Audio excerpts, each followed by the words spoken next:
नमस्कार दोस्तों, मैं सुरेश छावड़ी आज आप लोगों के सामने लेके आया हूँ एक नया टॉपिक जिसका नाम है शब्द विचार।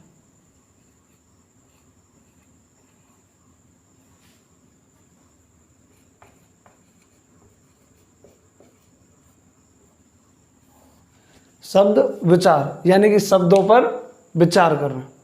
आज हम शब्दों के बारे में जानेंगे कि शब्द क्या होते हैं, किससे बनते हैं और क्या प्रयोग में लिए जाते हैं। तो सबसे पहले हम शब्द विचार से पहले करेंगे शब्द।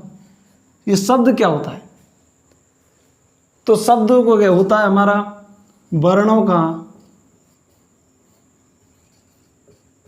सार्थक समूह।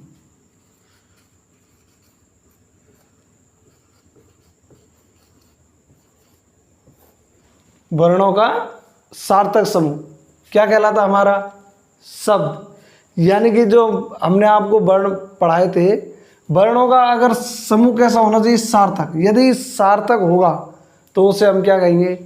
शब्द। तो सबसे पहले हमारे शब्दों को दो भागों में बांटा गया है। शब्दों को दो भागों में बांटा है।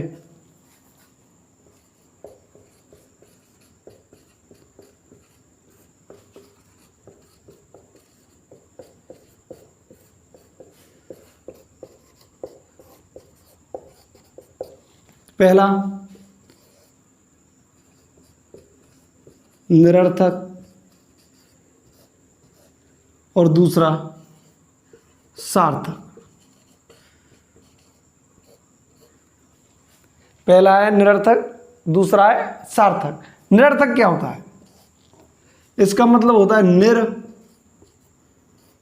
प्लस अर्थ। यानी कि निर यानी नहीं, अर्थक मतलब अर्थ, अर्थात जिसका अर्थ नहीं हो, जिसका अर्थ ना हो उसे कहते हैं हम निरर्थक शब्द। और सार्थक, सार्थक का मतलब होता है से प्लस अर्थ। से का मतलब सहित, अर्थक क्या मतलब? अर्थ, अर्थात जिसका अर्थ हो, जिसका अर्थ हो यानी कि जो अर्थ के साथ हो उसे कहते हैं हम सार्थक शब्द। और जिसका कोई अर्थ ना हो उसे कहते हैं निरर्थक शब्द। कैसे? जैसे हमने वर्णों का समूह लिख दिया, के, चे, ने, से। अब ये लिख दिया क, चे, ने, से। अब इसका कोई अर्थ नहीं निकलता, इसका कोई अर्थ नहीं निकलता, यानी कि ये कैसे शब्द हुआ? हमारा निरर्थक। दूसरा सार्थक, जैसे हमने लिख दिया रे, म, न। जैसे रे, मैं और न लिखा तो मिलके क्या हुआ? हमारा रमन। रमन का मतलब किसी का नाम हो सकता है, यानी कि इसका हमारा अर्थ निकलता है और इसका अर्थ नहीं निकलता। जिन शब्दों का अर्थ नहीं निकलता उन्हें निरर्थक शब्द कहते हैं और जिनका अर्थ निकलता उन्हें हम सार्थक शब्द कहते हैं। निरर्थक शब्दों का हिंदी व्याकरण में कोई स्थान नहीं है। हम केवल शब्दों के अंतर्गत पढ़ेंगे तो किनको पढ़ेंगे? सार्थक शब्द। अब इसमें हम देखते हैं कि शब्दों के प्रकार कौन कौन से हैं। आप इसका स्क्रीनशॉट लीजिए, उसके बाद शब्दों के प्रकार वर्णन करेंगे।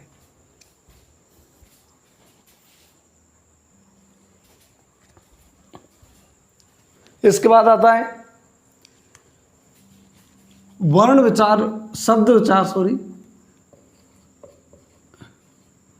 शब्द विचार की परिभाषा क्या है? तो इसकी सीधी और सरल परिभाषा है शब्दों का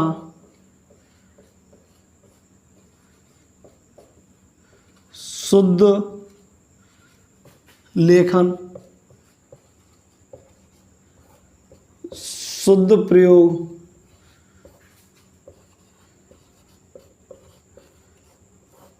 एवं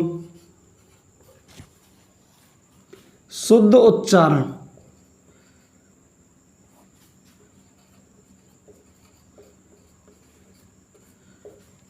शब्द विचार कहलाता है।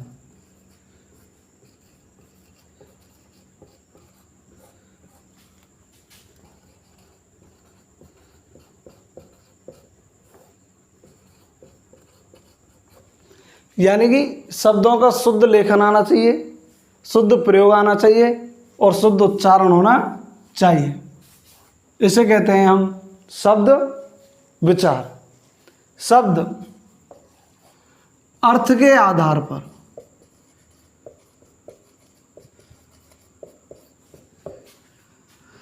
सबसे छोटी इकाई है। यदि अर्थ के आधार पर हम सबसे छोटी इकाई पूछें तो कौन सी हमारी? अर्थ के आधार पर सबसे छोटी इकाई कौन सी हमारी? शब्द। अर्थ के आधार पर सबसे छोटी इकाई कौन सी है? शब्द। यदि अर्थ के आधार पर सबसे बड़ी इकाई की बात करें तो सबसे बड़ी इकाई है हमारी वाक्य।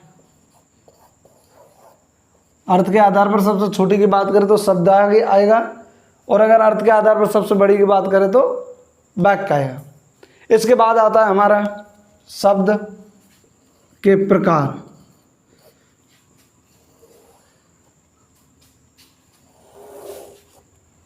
तो शब्द के प्रकार में सबसे पहले पढ़ेंगे हम उत्पत्ति के आधार पर। उत्पत्ति या स्रोत के आधार पर। दूसरा है व्युत्पत्ति के आधार पर। व्युत्पत्ति के आधार पर। उसके बाद में अर्थ के आधार पर।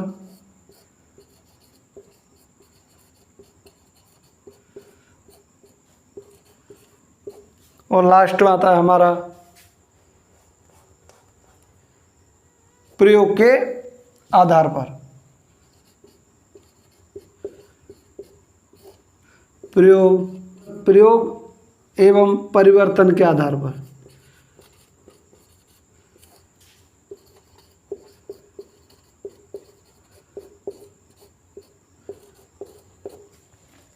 उत्पत्ति के आधार पर सबसे पहले हम चर्चा करेंगे उत्पत्ति के आधार पर। तो उत्पत्ति के आधार पर कौन कौन से हैं?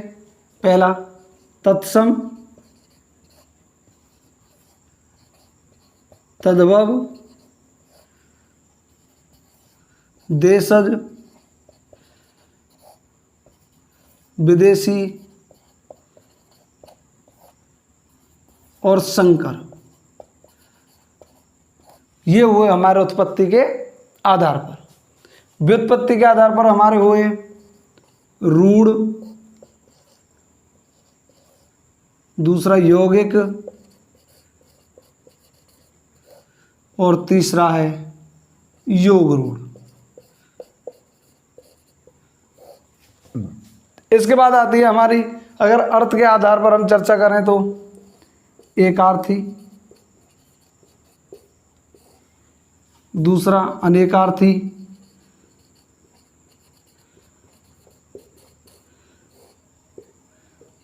समानार्थी, भिन्नार्थी,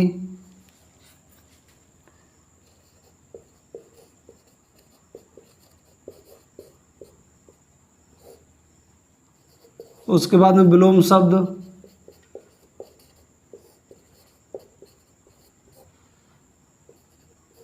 इसके बाद में आता है पर्यायवाची शब्द,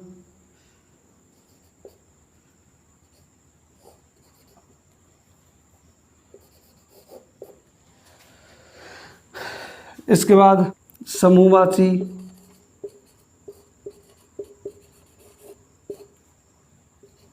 शब्द समूह, इसके बाद में प्रयोग एवं परिवर्तन के आधार पर। प्रयोग और परिवर्तन के आधार पर हमारे दो प्रकार हैं। पहला विकारी और दूसरा अविकारी। विकारी कौन से होते हैं? वे शब्द जिनमें विकार यानी परिवर्तन आता है उसे कहते हैं हम विकारी। और अविकारी जिनमें कोई परिवर्तन नहीं होता उनको कहते हैं हम अविकारी। विकारी में आते हैं हमारे संज्ञा, सर्वनाम, विशेषण,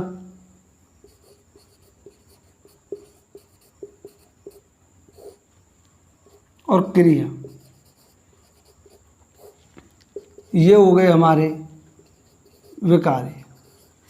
अविकारी की बात करें तो इनमें आते हैं हमारे अव्यय, जो 4 होते हैं। इनमें आते हैं हम अव्यय जो कि 4 होते हैं, उनके बारे में हम लास्ट में चर्चा करेंगे। आप इसका स्क्रीनशॉट लीजिए। इसके बाद हम पढ़ेंगे आज उत्पत्ति या स्रोत के आधार पर शब्दों के प्रकार।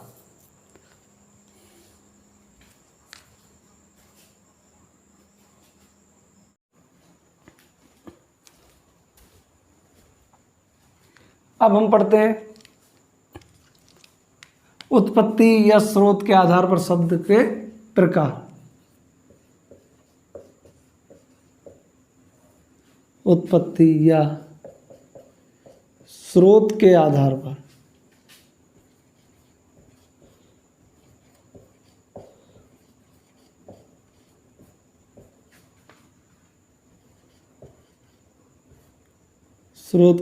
पर शब्द। तो इसमें पहला आता है तत्सम।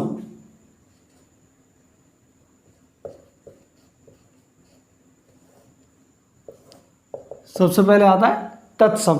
तो अब हम तत्सम के बारे में अध्ययन करेंगे। तत्सम का मतलब होता है तत् प्लस सम। तत् का मतलब होता है उसके, सम का मतलब होता है समान, यानी कि उसके समान। उसके किसके? तो ये तत्सम शब्द कौन से होते हैं? ये तत्सम शब्द होते हैं संस्कृत के शब्द।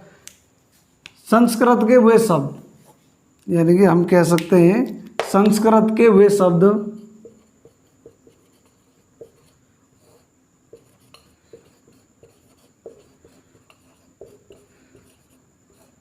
जो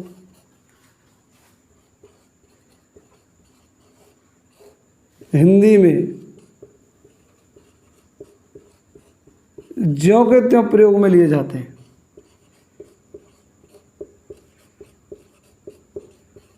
ज्यों के त्यों प्रयोग में लिए जाते हैं।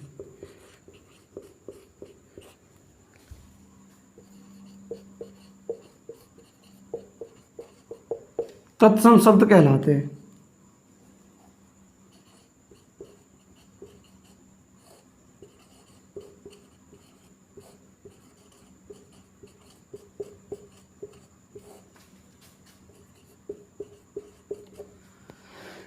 ज्यों के त्यों प्रयोग में अगर लिए जाएं, यानी संस्कृत के वे शब्द जो हिंदी में ज्यों के त्यों प्रयोग में लिए जाते हैं, क्या कहलाते हैं? तत्सम। ज्यों के त्यों का मतलब होता है बिना रूप परिवर्तन किए।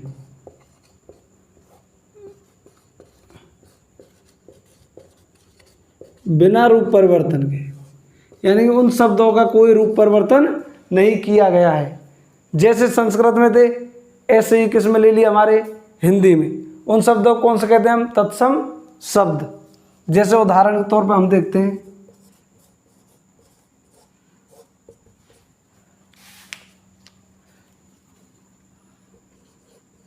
जैसे हम कह सकते हैं अश्रु, नेत्र, अट्टालिका, क्षेत्र,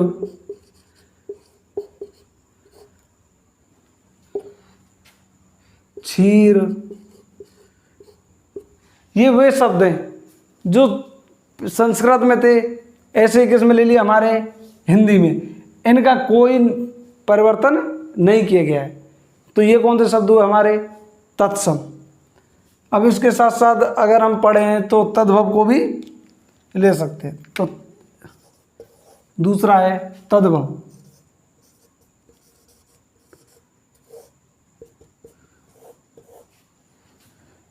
तद्भव का मतलब होता है तत् प्लस भव, यानी कि उससे भव यानी उत्पन्न। उनसे किन से? संस्कृत के शब्दों से जो उत्पन्न हुए उनको क्या कहते हैं हम? तद्भव शब्द। संस्कृत के वे शब्द जो हिंदी में आते आते जिनका रूप परिवर्तन हो गया हो उनको कहते हैं हम तद्भव शब्द। जिनका रूप परिवर्तन हो गया हो,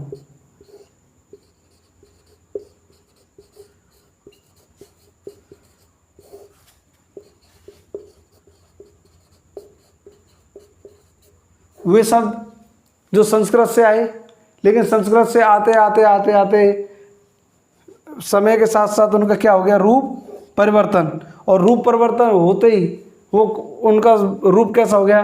सरल। तो वो कौन से शब्द है हमारे? तद्भव शब्द। तद्भव शब्द कौन से होते हैं? जैसे इनका हम अगर रूप परिवर्तन करें तो अश्रु का मतलब होता है आंसू, यह हमारा क्या हुआ? तद्भव शब्द।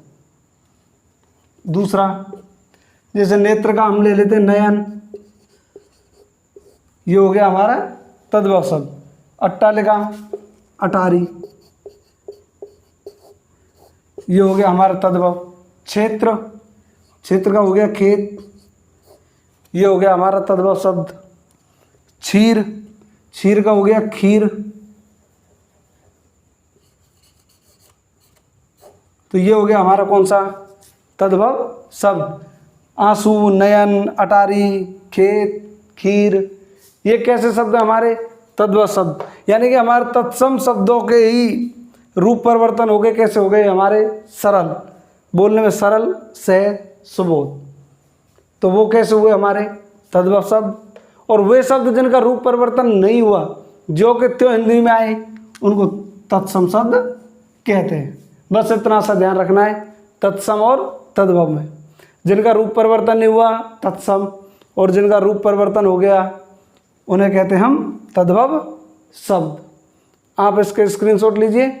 इसके बाद तत्सम और तद्भव शब्दों की पहचान कैसे होती है वो बताएंगे।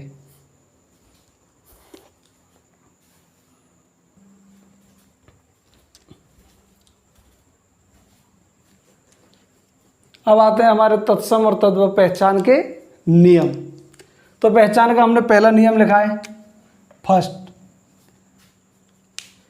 क्षय, त्रय, ज्ञ, श्रेय से युक्त शब्द तत्सम होते हैं और तद्भव में क्षय का ख हो जाता है, त्रय का तय हो जाता है, ज्ञ का ज हो जाता है और श्रेय का स हो जाता है। जैसे यह है हमारा तत्सम शब्द अक्षर, तो इसका क्षय का क्या हुआ यहाँ? ख, तो क्या बन गया? आखर। इसके बाद क्षेत्र, क्षेत्र में क्षय का ख हो गया, त्रय का तय हो गया, क्षेत्र का क्या हो गया? खेत। यानी ये हुआ तत्सम और ये हो गया हमारा तद्भव। अश्रु का आंसू, श्रावण सावन, नक्षत्र नखत, मित्र का हो गया मीत, चैत्र चैत, रात्रि का हो गया रात और पुत्र का हो गया पूत। यानी कि क्षय का क्या हुआ? ख, त्रय का तय, ज्ञ का जय और श्रेय का से हो जाता है। नियम नंबर दूसरा, अनुस्वार युक्त शब्द तत्सम होते हैं और चंद्रबिंदु युक्त शब्द क्या होते हैं? हमारे तद्भव। अगर हमारे शब्दों के ऊपर अनुस्वार लगता है तो किस में शामिल होंगे? तत्सम में। और अगर चंद्रबिंदु लगता है तो किस में शामिल होंगे? तद्भव में। जैसे तत्सम शब्द पंच, तद्भव में क्या हुआ? पाँच। कंच का कांच, बंद का बांध, चंद्र का चांद, चंद्रिका का चांदनी, दंत का दांत। ये हो गया हमारे तत्सम तद्भव, तत्सम तद्भव। नियम नंबर 3, णे से युक्त शब्द तत्सम होते हैं और ने का अगर ने हो जाए, ने का अगर क्या हो जाए? ने, तो किस में शामिल हो जाएंगे? हमारे तद्भव में। अगर णे से युक्त शब्द होंगे तो तत्सम, और ने का अगर ने हो गया तो किस में शामिल हो गए, हमारे तद्भव में। जैसे ये है हमारा कर्ण, कर्ण का क्या हो गया, कान। चूर्ण का चूरन, वणिक बनिया, तर्पण तर्पण, पाषाण पान, तृण तिनका, वाणी का वाणी, कृष्ण का किशन, आम्रचूर्ण का अमचूर। तो ये हमारे 3 नियम, आप इनका स्क्रीनशॉट लीजिए, इसके बाद और बताते हैं।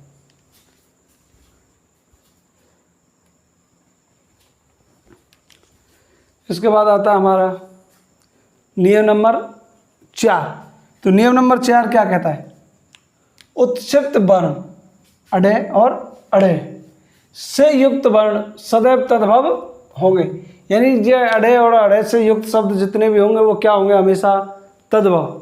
जैसे किवाड़, गाड़ी, घड़ी, पापड़, कपड़ा, इनमें क्या है, ये अड़े। तो किवाड़, गाड़ी, घड़ी, पापड़, कपड़ा इत्यादि। नियम नंबर 5, ये से युक्त शब्द तत्सम होते हैं और तद्भव होने पर ये का जय हो जाता है। ये का क्या हो जाता है, हमारा जय, ये का जय हो जाता है।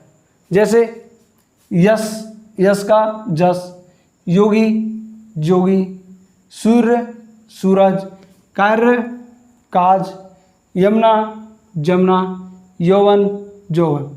यहाँ देख लीजिए आप, जहाँ जहाँ ये वर्ण आया है, ये का क्या हो गया, जय हो गया। तो तत्समय ये होगा और तद्भव में ये का क्या हो जाएगा, जय। नियम नंबर 6, तत्सम शब्द बोलने व लिखने में कठिन प्रतीत होते हैं जबकि तद्भव सरल। कहने का मतलब ये तत्सम शब्द लिखेंगे या बोलेंगे, कैसे कैसे होंगे, कठिन लिखने में और बोलने में, जबकि तद्भव कैसे होंगे, सरल। जैसे कदली केला, आप देख लीजिए कदली या केला कौन तो सरल है, केला तद्भव हो गया। अम्लिका या इमली, इमली ये तद्भव हो गया। ये कैसे प्रतीत हो रहे हैं हमारे, कठिन। चंचू चोंच, मयूर मोर, कुक्कुर कुत्ता, कुंभकार कुम्हार, कुक्षी कोक।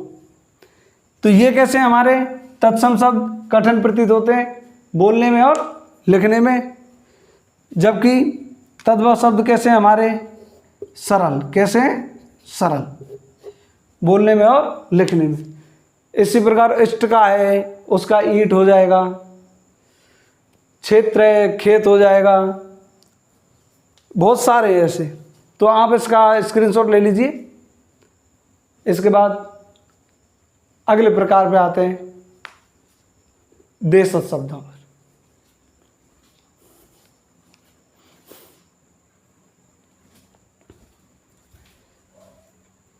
इसके बाद हमारा आता है देशज शब्द। देशज शब्द, इसका अर्थ होता है देश प्लस जय, यानी कि देश में जन्म लेने वाले।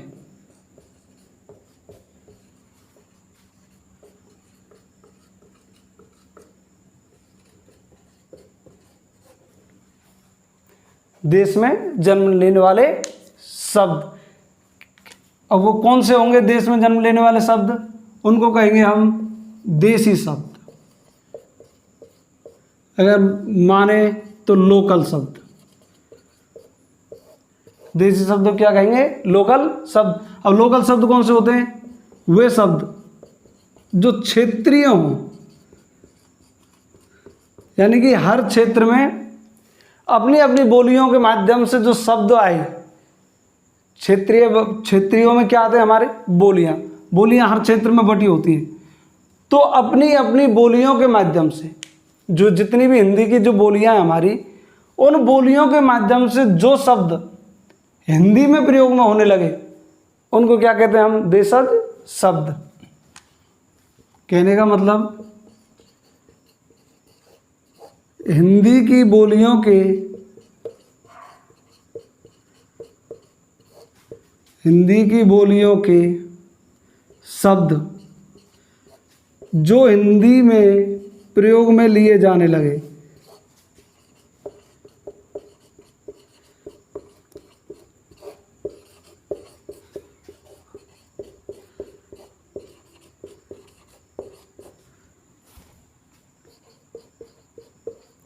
देशज शब्द कहलाते हैं।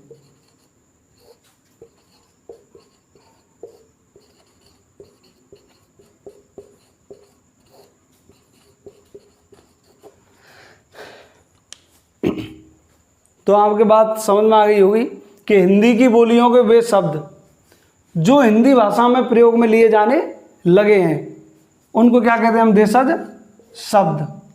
जो हमारे क्षेत्रीय बोलियों के आधार पर हिंदी भाषा में आए हैं,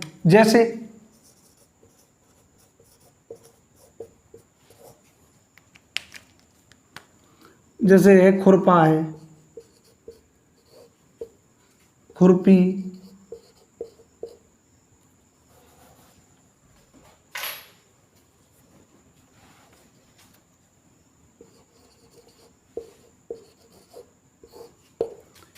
हम कहेंगे सरपट, फटाफट, धड़ाधड़, गड़बड़। ये शब्द कैसे हैं? ये ऐसे शब्द हैं जो अन्य भाषाओं में नहीं मिलते। ये हमारे केवल क्षेत्रीय शब्द हैं। कैसे शब्द हैं? क्षेत्रीय। अब अपनी बोलियों के हिसाब से इन शब्दों को हम प्रयोग में लेने लगे हैं। जैसे हम कहेंगे चाट, जूता है, इत्यादि। ये हमारे शब्द कैसे हैं? देशज शब्द, जो कि हमारे क्षेत्रीय बोलियों में प्रयोग में लिए जाते थे पहले, और उसके बाद में किस में लेने लगे हम? हिंदी भाषा में। तो ये हमारे देशज शब्द हुए। आप इसके स्क्रीनशॉट लीजिए, उसके बाद हम विदेशी शब्द पढ़ेंगे।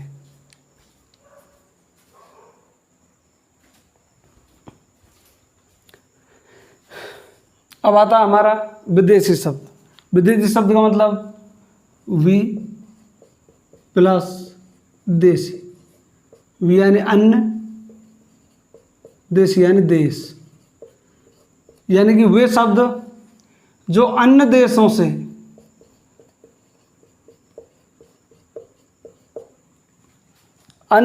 से और हमारे यहाँ हिंदी में शामिल हुए हैं।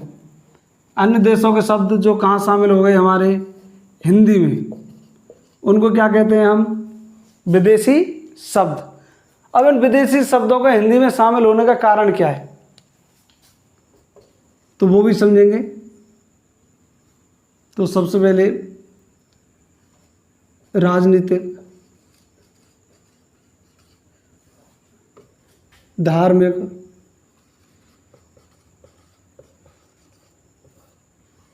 आर्थिक,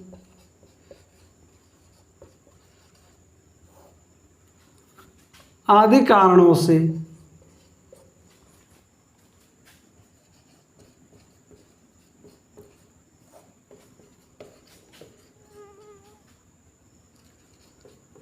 जो शब्द,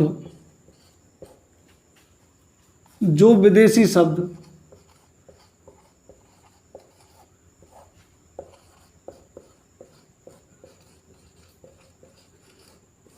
हिंदी में प्रयोग किए जाने लगे,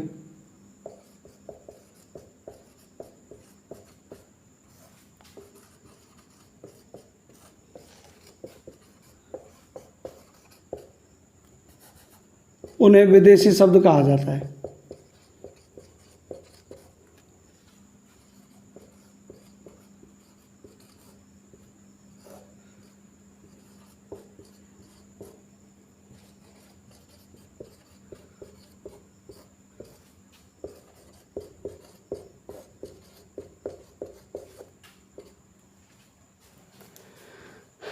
अब ये राजनीतिक कारण कैसे हो सकते हैं? राजनीतिक कारण जैसे प्राचीन समय राजा महाराजाओं के टाइम पे, या फिर वर्तमान में जो राजनीति के टाइम पे कुछ पहले विदेशी आक्रमण हुए, और विदेशी आक्रमणों के टाइम पे क्या हुआ विदेशी संस्कृतियाँ हमारे देश पर हावी हुई और जो इनकी भाषाएं थी उनके कुछ शब्द हमारे हिंदी भाषा में प्रयोग में आने लगे। धार्मिक अलग अलग धर्मों के प्रचारक आए और वो अपने धर्म का प्रचार करने लगे और कुछ उनके शब्द आ गए। कुछ धार्मिक पुस्तकें थी, पुस्तकों के जो शब्द थे वो इसमें शामिल हो गए। आर्थिक कारण, विदेशियों से व्यापार हुआ तो संपर्क बढ़े तो भाषाओं का आदान प्रदान होने लगा। इस आधार पर जो शब्द सरल लगे उन शब्दों का प्रयोग किसमें किया जाने लगा, हमारा हिंदी में। तो ये सारे हमारे कारण हैं, राजनीतिक, धार्मिक, आर्थिक, सांस्कृतिक कारण। जितने भी इन कारणों की वजह से जो शब्द हमारे हिंदी भाषा में आए उन शब्दों को क्या कहते हैं हम, विदेशी शब्द। विदेशी शब्दों में कौन से, हिंदी संस्कृत को छोड़कर, हिंदी संस्कृत को छोड़कर अन्य भाषाओं के शब्द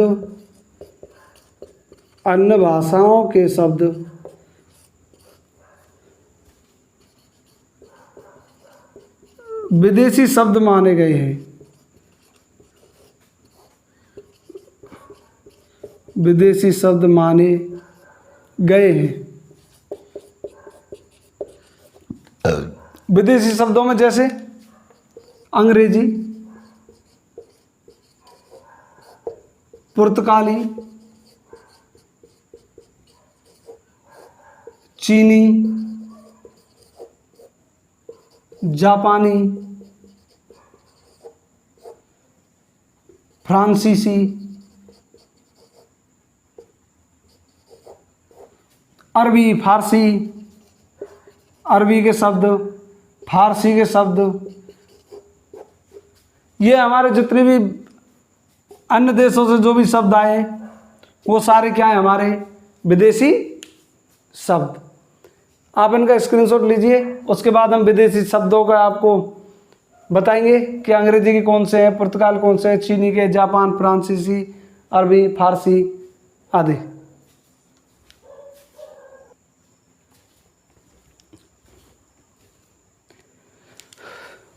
अब आते हैं हमारे कुछ शब्द हैं जो विदेशी भाषाओं से लिए गए।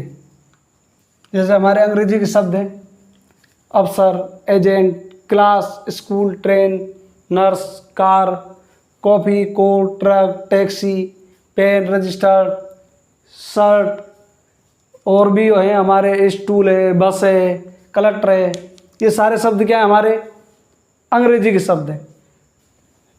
इन शब्दों की एक विशेषता है, ये सरल रूप से पहचाने जा सकते हैं, सरलता से पहचान लेते हैं इनको।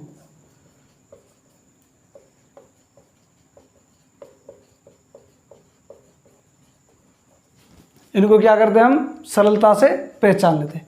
इसके बाद आते हैं फारसी, अखबार, अमरूद, आवारा, आसमान, आराम, खर्च, खून, गुलाब, गुब्बारा, जमीन, जलेबी इत्यादि। इसके बाद यूनानी, academy, atom, Atlas, Bible, telephone आदि। ये शब्द भी कैसे लगते हैं हमें, अंग्रेजी जैसे शब्द लगते हैं। इसके बाद चीनी, चीनी का चाय, लीची, तूफान।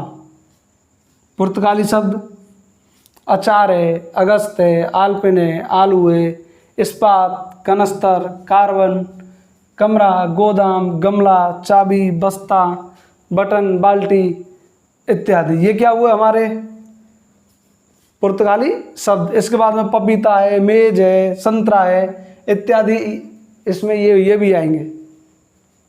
इसके बाद रूसी, जार, सोवियत, बुजुर्ग, स्पुतनिक और लूना। जापानी, रिक्शा, सायोनारा। तुर्की, आका, उर्दू, काजू, कैंची, तमाशा, बीवी और बेगम।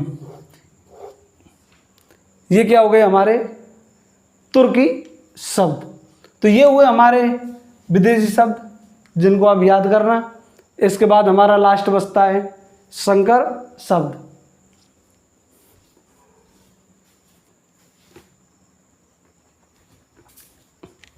इसके बाद आता है हमारा संकर शब्द। संकर को हम कह सकते हैं मिश्रित।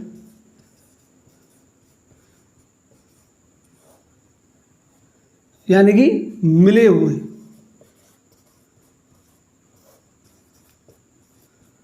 किन से मिले हुए? तो वे शब्द जो दो अलग अलग भाषाओं से मिलकर बने उनको हम संकर या मिश्रित शब्द कहते हैं। वे शब्द जो दो अलग अलग भाषाओं के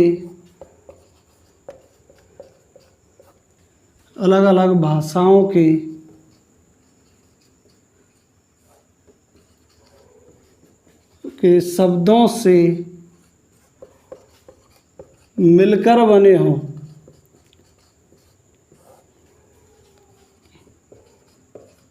उन्हें संकर शब्द कहते हैं।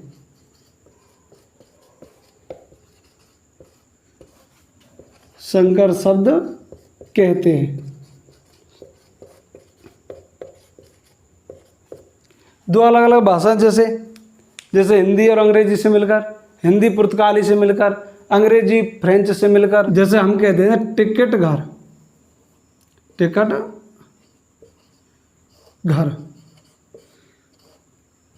ये हमारा क्या हो गया? शब्द हो गया।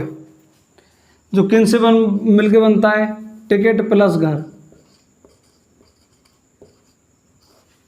प्लस घर। ये किसका है? अंग्रेजी का। और ये घर किसका है? हिंदी का। यानी कि अंग्रेजी प्लस हिंदी दोनों से मिलकर बने हुए शब्द क्या कहलाए? हमारे मिश्रित शब्द या फिर संकर शब्द। दूसरा लेते हैं हम जांचकर्ता।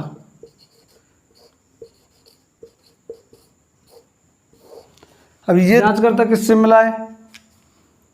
जांच प्लस कर्ता, फारसी प्लस हिंदी। जांच हो गया हमारा फारसी और कर्ता हो गया हमारा हिंदी। इसके बाद क्या हुआ? बेकायदा। ये हो गया हमारा फारसी, ये हो गया हमारा अरबी। तो जैसे हम लेते हैं रेल यात्री, तो ये हो गया हमारा रेल प्लस यात्री। रेल यात्री में क्या हुआ? रेल प्लस यात्री। रेल हो गया हमारा अंग्रेजी और यात्री हो गए हमारा संस्कृत। तो ऐसे शब्द जो दो अलग अलग भाषाओं से मिलकर बने उन्हें संकर या मिश्रित शब्द कहते हैं।